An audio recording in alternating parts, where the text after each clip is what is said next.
Bienvenidos chicos, bienvenidos a un nuevo curso de control de impulsos. Hoy os voy a dar las técnicas y las herramientas para controlar esa impulsividad.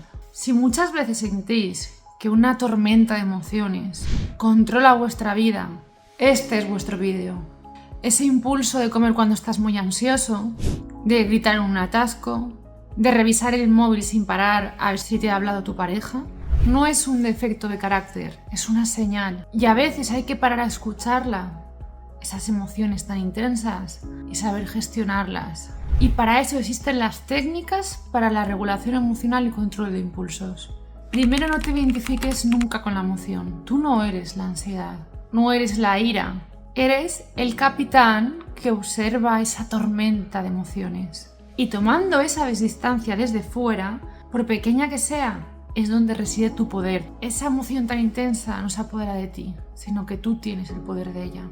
No eres ningún títere de las emociones. Es observar esa emoción, identificarla en el cuerpo, validarla y elegir la acción que tú quieres tomar en tu vida.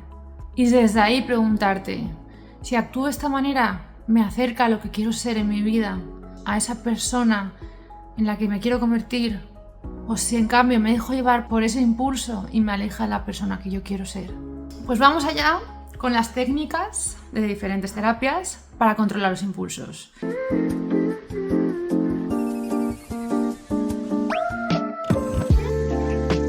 En la terapia dialéctico-conductual, que es la DBT, tenemos la habilidad de stop. Pensar en un semáforo y estáis conduciendo por la calle a toda prisa, pero hay un stop y hay que frenar.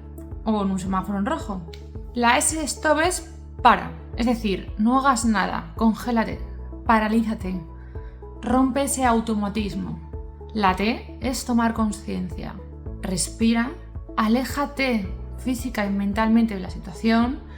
Obviamente, si estás con el coche no te puedes alejar, pero es como un observador externo, ¿vale? Yo estoy aquí en un atasco, te ves como desde fuera y dices, no puedo hacer nada. Lo único que puedo es observar lo que me está pasando y es que siento mucha rabia o siento frustración y esa emoción me está diciendo algo, pues que quiero ir a un trabajo, que me importa, quiero llegar puntual, así que voy a validar esta emoción, que es del enfado porque no esperaba este atasco de hoy y porque al final, incluso detrás de eso, a lo mejor hay miedo a que me despidan por llegar tarde. Y observamos esas emociones y les buscamos su sentido. Cuando ya has tomado distancia, te has observado desde fuera, has respirado y comprendido estas emociones, venimos con la P, de procede con conciencia. No ves desde su secuestro emocional de pitar, insultar, no, sino que tú eres el dueño de tu respuesta, de tu comportamiento. Elige la respuesta que crees que te acerca a aquello que quieres. Entonces ya hemos visto la S de stop, de para, la T de toma distancia, aléjate de la situación, como si fuera una persona que está viéndote de fuera con el coche muy alterado. Observa, la O, qué estás sintiendo, qué estás pensando, desde una tercera persona como un observador curioso, sin juzgarte. Y la P de actúa como tú quieres actuar realmente. No te dejes llevar por esa emoción tan intensa. Piensa las consecuencias que va a tener esta conducta. Tienes la capacidad de elección de cómo quieres responder.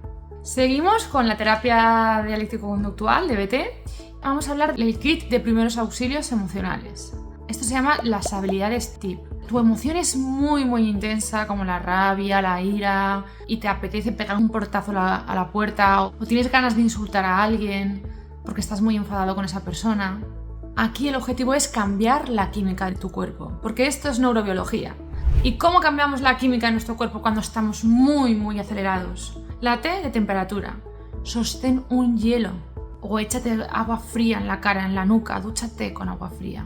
Todo lo que tenga que ver con algo frío. Esto lo que hace es calmar la respuesta fisiológica de estrés de forma inmediata. Intensidad. Haz un ejercicio muy intenso, que no puedas casi ni respirar. Haz saltos, flexiones, sentadillas, sube y baja por las escaleras. Quema esa adrenalina que estás sintiendo para no dejarte llevar por el impulso. Y por último, pausa. Pausa y respiración. Respira profundo y lento. O tensa y relaja tus músculos con fuerza. Esto es la respiración de Jacobson, ya hablaremos de ella. Libera esa tensión que tienes. Otro ejercicio de la DBT es que tú tienes el timón, tú tomas las riendas de tu vida. Y para eso vamos a hacer la acción opuesta a la emoción. ¿Qué te impide el impulso? Pues si estás en un atasco, insultar al de al lado. Atacar a la persona que te está haciendo llegar tarde. Si estás tristeza, quedarte en casa, ponerte a llorar y aislarte. Si tienes miedo, evitar ese miedo. Entonces, lo que dice la DBT de la acción opuesta a la emoción es hacer lo contrario que te pide la emoción. Aquí está muy bien escuchar y ver su funcionalidad, pero actuar justamente lo contrario que te gustaría, que te nace hacer. Por ejemplo, si tienes mucha ira y estás en un atasco, pues actuar con amabilidad o alejarte suavemente. Si tienes una tristeza y lo primero que quieres es quedarte en casa, encerrado en la cama y evitar el contacto con nadie, pues das un pequeñito paseo con una amiga. ¿Que tienes miedo? Bueno, pues esto ya lo hablaremos en las terapias para gestionar la ansiedad, que vienen todas de diferentes miedos, pero aquí es acercarte a la situación temerosa poco a poco, de forma gradual. Porque tu emoción te da información y muy valiosa, pero no te da órdenes, no tienes por qué obedecerle. Haz lo contrario que te dicta el impulso. Imaginaros que ese impulso es como una ola muy intensa que viene y tú eres experto en surf. Es una ola intensa, poderosa, pero va a pasar. Es lo mismo que sientes cuando tienes un impulso de hacer algo. No puedes detener la ola, no puedes detener esa emoción, pero puedes aprender a surfear la ola y esperar a que se vaya. Esperar a que esa ansiedad baje, a que esa emoción de ira baje. Tu poder no es no sentir, porque eso es imposible, sino es elegir qué quieres hacer con lo que sientes. Es decir, surfear esa ola tan avasalladora e intensa. Otra habilidad, que esto a veces es muy difícil, que a lo mejor es cuando ya uno empieza a gestionarse mejor y a encontrar soluciones, no se encuentra tan desesperanzado, es algo que parece muy sencillo pero es muy difícil, que es reírse de ti mismo. A veces es la mejor forma de quitar poder a esa tormenta y reírte de lo mucho que te está mojando. A veces es la mejor forma de quitarle peso a esa situación. Si estás en una tormenta, reírte de lo mucho que te estás mojando. Es esa capacidad de mirarnos en medio del caos y decir, madre mía, la que estoy liando en un momento. Y siempre con mucho amor a uno y con compasión. Cuando uno se perdona a sí mismo, no se trata mal y no se castiga, es mucho más fácil controlar ese impulso. Porque la culpa, las exigencias y el castigo lo único que favorecen es que el impulso vuelva a aparecer, porque te estás auto-boicoteando, no te estás comprendiendo. Simplemente te castigas y la probabilidad de que tengas una conducta impulsiva es superior, porque al final las emociones tan desagradables que te produces a ti mismo castigándote hacen que te regules de nuevo, que te sientas muy mal de nuevo, y esto facilita mucho a que si te pasa algo te vuelvas a desregular y a hacer cosas que no quieres. Cuando peor te trates, cuando haces algo impulsivo, peor te sentirás y por lo tanto más fácil de que pagues con alguien esa emoción o que sientas mucha rabia hacia ti mismo y te hagas daño a ti mismo. Así que si lo que has hecho, lo has hecho ya. Si te has comido un croissant tan bueno y te sientes culpable, olvídate, lo has disfrutado, pues ya está. ¿Que has hecho algo que no querías decir? Perdónate, has hecho lo que has podido. Cuando veas que el impulso va a venir, pregúntate hacia dónde quieres ir, qué es lo que de verdad te importa en la vida. Proyéctate en el futuro, qué consecuencias va a tener este impulso a largo plazo. No aquí y ahora que quiero alivio inmediato, sino, por ejemplo, si le grito a mi jefe, ¿en qué profesional me voy a convertir? O si le hablo mal a mi hijo. A lo mejor eso hace que mi hijo ya no me quiera contar sus cosas cuando se encuentra mal, o expresarme su vulnerabilidad, o confiar en mí. Si quieres ser un padre presente, un padre de confianza, visualiza esa vida en la que quieres tener, ese profesional creativo, ese padre presente, ese padre en el que su hijo puede confiar, visualízalo en un futuro, cuando te venga ese impulso de hacer algo. Eso, en la terapia de aceptación y compromiso, se llaman tus valores. La ACT habla de que el objetivo no es eliminar los pensamientos o esas emociones tan difíciles de gestionar, sino cambiar nuestra relación con ellos para que no nos controlen a nosotros. Usa tecnicismos de la psicología, que siempre los hay, como por ejemplo lo que se llama la difusión cognitiva. Esto es simplemente lo que os he comentado antes, desde fuera, aprender a observar los pensamientos como lo que son. Pensamientos. Estoy pensando que me gustaría, en el medio del atasco, me gustaría ir hacia esa persona y pegarle un puñetazo. Pero esto solo es un pensamiento. no quiere decir que lo vayas a hacer. Es decir, aprenda a observar los pensamientos como lo que son. Eventos mentales pasajeros, pensamientos que van y vienen, pero no determinan tus conductas. Y mucho menos son verdades absolutas. Que tú estés muy enfadada y estés pensando muchísimas cosas malas de tu pareja, es que no lo puedo soportar, es que lo dejaría, no quiere decir ni que lo vayas a dejar, ni que no le quieras. Es decir, es un pensamiento que viene y se va. Pensar cuando viajáis, vais a un país y volvéis a vuestro país de regreso. Vais y volvéis. Vais en el avión, cogéis el avión y os regresáis. No te quedas a vivir en otro país, sino simplemente estás haciendo turismo, observando los paisajes, la cultura. Pues lo mismo con los pensamientos. Obsérvalos y ten claro que no te definen como persona. Tú no eres tus pensamientos. La aceptación y compromiso también habla de la clarificación de valores. Cuando identificas qué es lo importante en tu vida, por ejemplo, ser una madre bondadosa, ser una pareja cariñosa, cuando te visualizas en un futuro, en ese ideal de felicidad, es ahí cuando tus valores te guían a la acción, a esa dirección. Y aunque haya mucho malestar, aunque haya emociones muy desagradables, pero no te dejas llevar a ellas, porque tienes en mente algo que te es prioritario para ti. Porque la impulsividad, lamentablemente, a veces nos aleja de la persona que realmente queremos ser. Conectar con lo que verdaderamente es importante para ti en ese momento te da una dirección clara. Y verás, cuando tengas claro en la persona que te quieres convertir y la visualices al momento que quieres, que tienes ese impulso, esa prioridad va a ser mucho más fuerte. Esa imagen va a estar por encima de ese impulso tan fuerte que sientes. Entonces, por resumir, la terapia de aceptación y compromiso lo que nos dicen es, de fusión cognitiva, tus pensamientos son como nubes en el cielo, van y vienen, puedes observarlos, pero sin que te arrastren. La aceptación no es resignación de tiro la toalla, es dejar de malgastar tu energía en una guerra que no puedes ganar, para usarla en esa persona en la que te quieres convertir. Cuando sientas ese malestar y tengas ganas de quitártelo de encima, piensa en esas metas, piensa en la dirección que te va a llevar esa decisión y pregúntate, ¿esto me aleja o me acerca del tipo de persona que quiero ser? Como os decía el ejemplo de surfear la ola, cada ola que surfeas, cada tormenta que navegas, te hace un capital más sabio de tu propia vida. El control de uno mismo es un ejercicio súper difícil, pero es que a largo plazo te va a traer mayores beneficios. Cuando te venga el impulso, piensa, ¿esto me acerca o me aleja de la vida que yo quiero construir? Visualiza esa vida con tu familia, en tu trabajo. Visualiza ese futuro ideal al que quieres llegar, con tu trabajo, con tu pareja, con tu familia. Y piensa, si me dejo llevar por este impulso, no voy en esa dirección. La ACT dice, tus valores son tu verdadero norte, incluso en las peores tormentas. Y esto no es fácil. Al principio te sentirás arrastrado por la tormenta, pero con la práctica aprenderás a anclarte. Y no se trata de que dejen de existir las olas, sino de convertirte en un experto navegante de tu propio mar interior. Y ahora vamos a hablar de cómo la terapia cognitivo-conductual ayuda a gestionar tus impulsos. Lo que nos dice la TCC es que la impulsividad es una conducta aprendida, mantenida por creencias y pensamientos que podemos cambiar. Se trata de cambiar los patrones mentales para modificar nuestras conductas. Para eso nos proponen los autorregistros, es decir, esto aumenta la conciencia sobre lo que hacemos. Tenemos que poner lo que estamos pensando antes de hacer ese impulso, lo que sentimos, lo que hacemos y las consecuencias que eso nos trae. Pero esto no es tan fácil. Hay que pararse, ponerte con hoja y boli y escribir.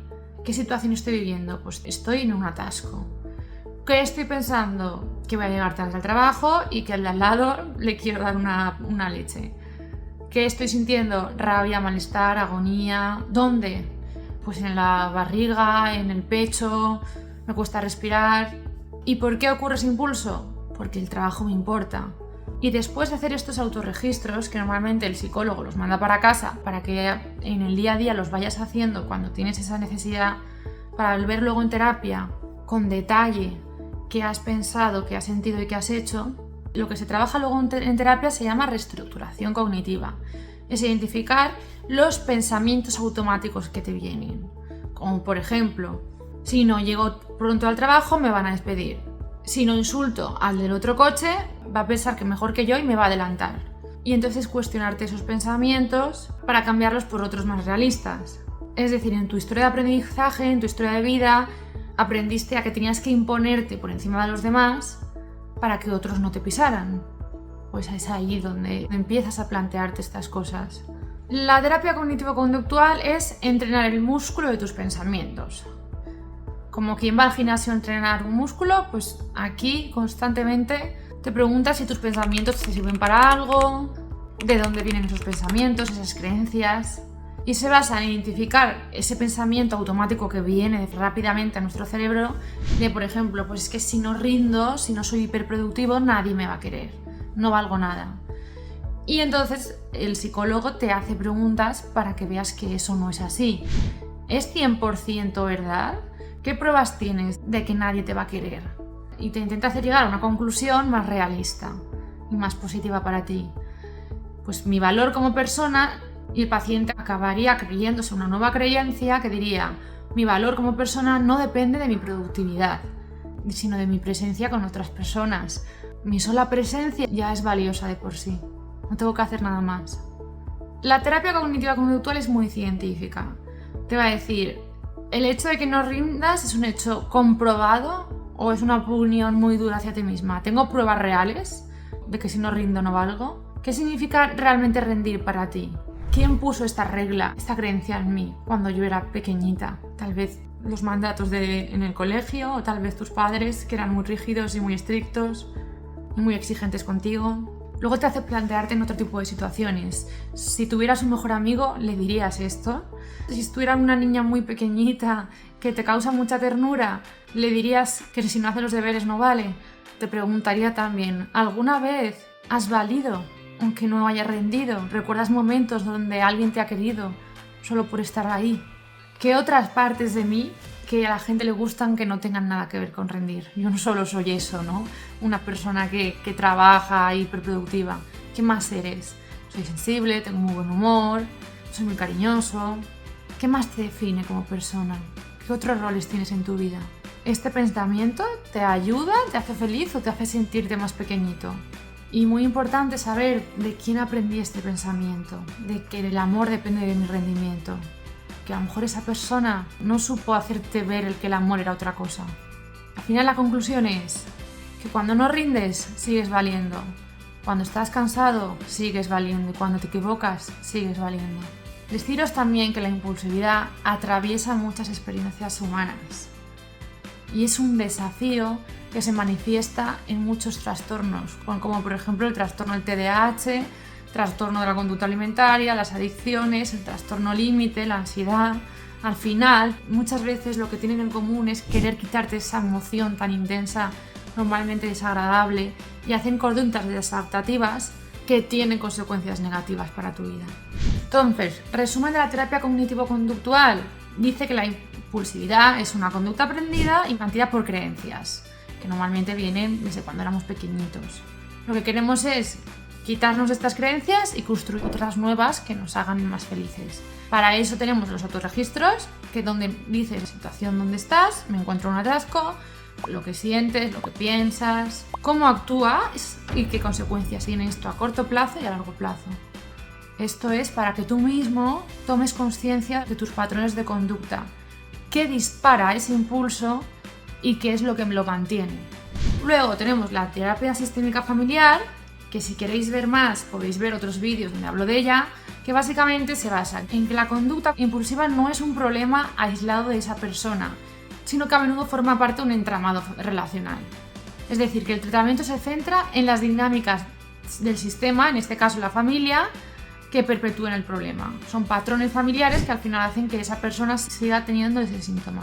El objetivo es cambiar esos patrones funcionales de la familia, como por ejemplo una familia muy sobreprotectora o una familia con una comunicación muy agresiva, y establecer acuerdos y normas compartidas para sostener el cambio. Es decir, todo el sistema familiar, de alguna manera u otra, de forma inconsciente y sin quererlo, está facilitando, predisponiendo a que esa persona sea impulsiva. Y entonces se aborda desde esos patrones disfuncionales. Es decir, cuando el síntoma de la impulsividad aparece en este paciente, saber que el problema no es solo del paciente, sino que el síntoma aparece porque algo en la dinámica familiar no está funcionando bien. Sea la comunicación, los límites, los roles, las tensiones.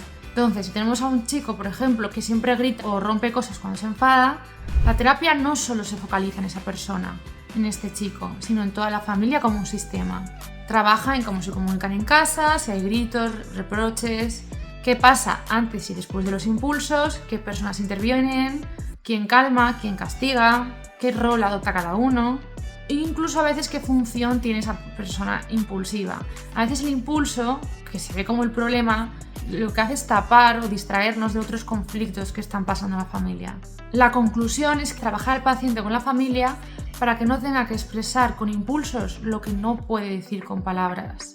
Y por último tenemos la entrevista motivacional para los impulsos, es decir, es un estilo colaborativo entre el paciente y el psicólogo que ayuda a la persona a resolver su propia ambivalencia. Una parte a veces quiere cambiar el impulso, pero por otra parte no.